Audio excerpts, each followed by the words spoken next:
The nutrient cycle plays an important role on any farm. Nutrients like nitrogen and phosphorus are natural elements that are critical to body growth in plants, animals, and humans.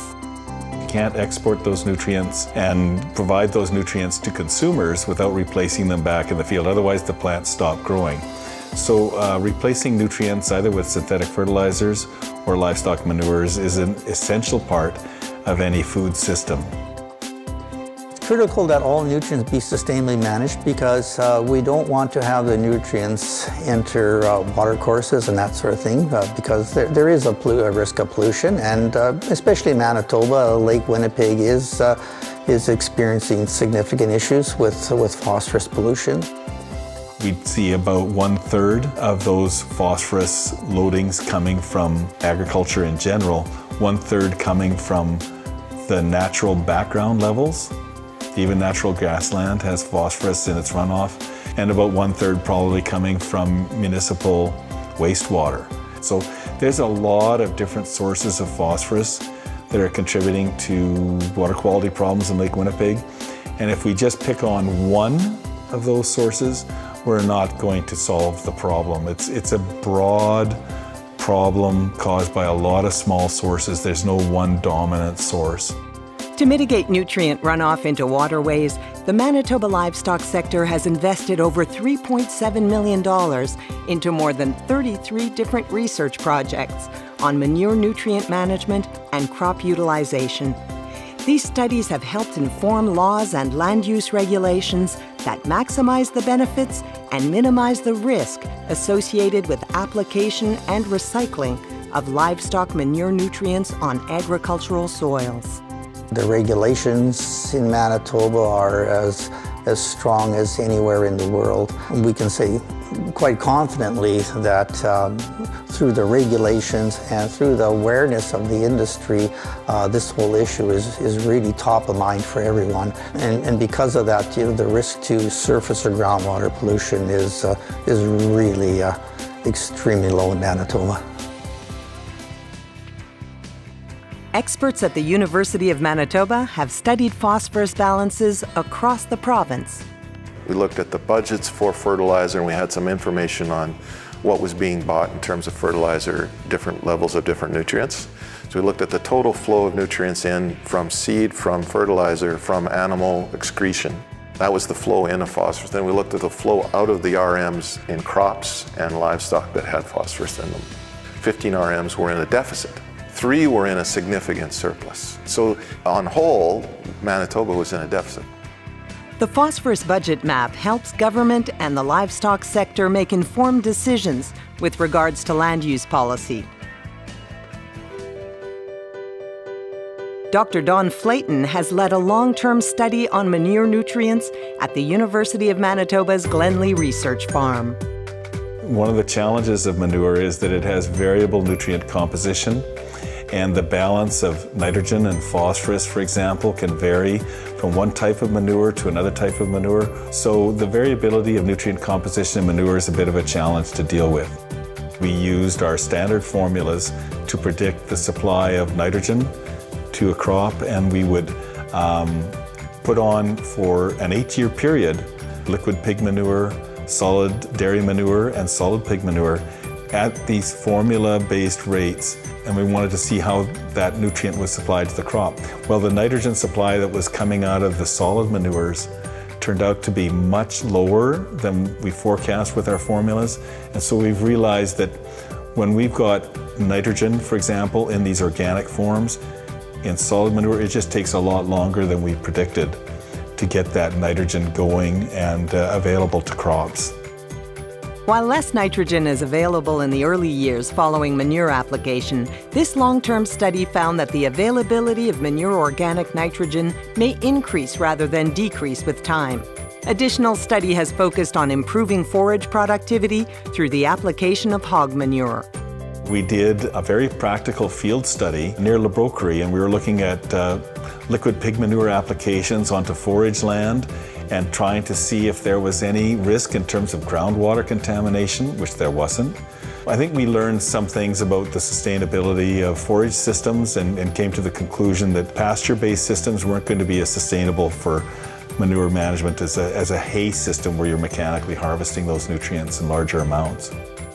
The basic finding was that hog operations excess nutrients, if you could own the nutrients and use them in a forage operation, I think it would be true of a crop farm too, the crop farm or the forage farm is even that much stronger. And so a diversified farm that has livestock nutrients coming into it and crop as a use of those nutrients, those two farms together are more viable than one of them alone.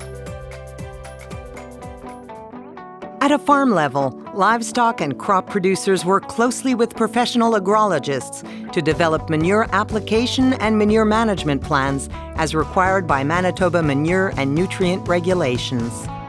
A manure management plan's acknowledgement that manure is a valuable nutrient. You shouldn't be treating it like waste and not managing it. So it's a plan that takes farmers through the understanding of what they're getting in terms of nutrients from their animals, and the best way to make use of that on their soil or their neighbor's soil to make good cropping decisions. Every year before we apply manure onto a crop, we will go into the crop with a probe and we will pull cores from all over that field and then put them together and send them off to the lab.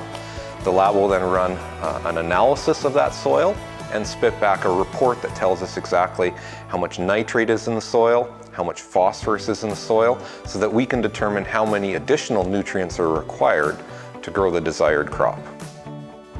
A manure management plan has to include the soil tests taken after the last crop was harvested. It has to include the manure analysis. It has to include the crop that's being intended to be grown on a particular piece of land. It is submitted to Manitoba Environment and Conservation, and they need to provide their approval.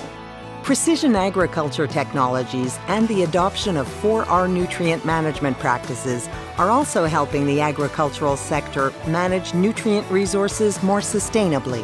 There are many application technologies that have been adopted in the last 20 years.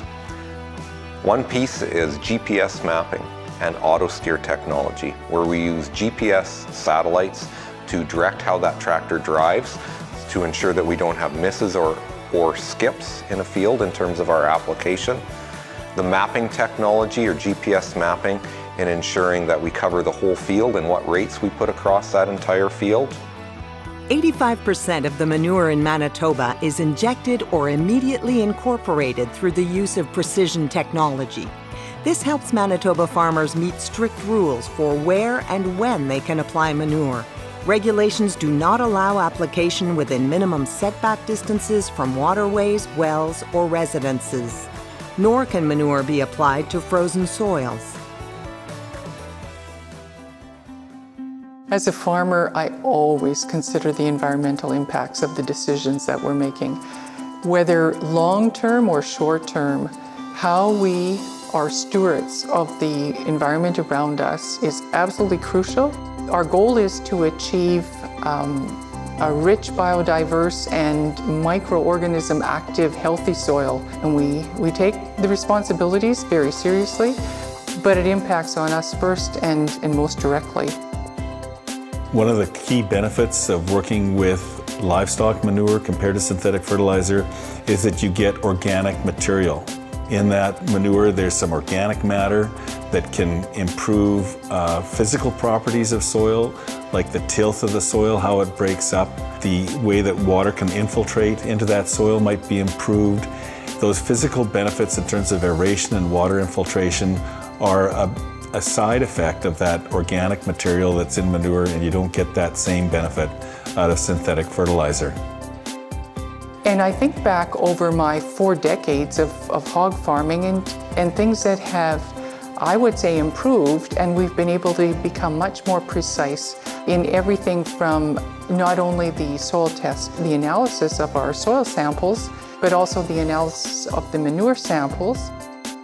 There is no one-size-fits-all for manure management or nutrient management or synthetic fertilizer management for the farms. And it's not even on a farm-by-farm basis. It might be field by field or even a portion of a field compared to another portion of the field. and that spatial variability is also interacting with differences from one year to the next. And so the expertise of a farmer and the consultants that they might work with needs to be applied to the unique combination of that place and that time and that situation in order to make good use of nutrients, whatever form they're in, manure or fertilizer. So I think it's a consistent monitoring. We have probably the strictest regulations of maybe any place in the world, certainly in North America. That gives me confidence as a producer. I think it should give the consuming public confidence as well. For more information about the research that has been done in Manitoba on nutrient management and crop utilization, as well as buffer strips, manure application on tile-drained fields, and more, please visit manitobaport.com.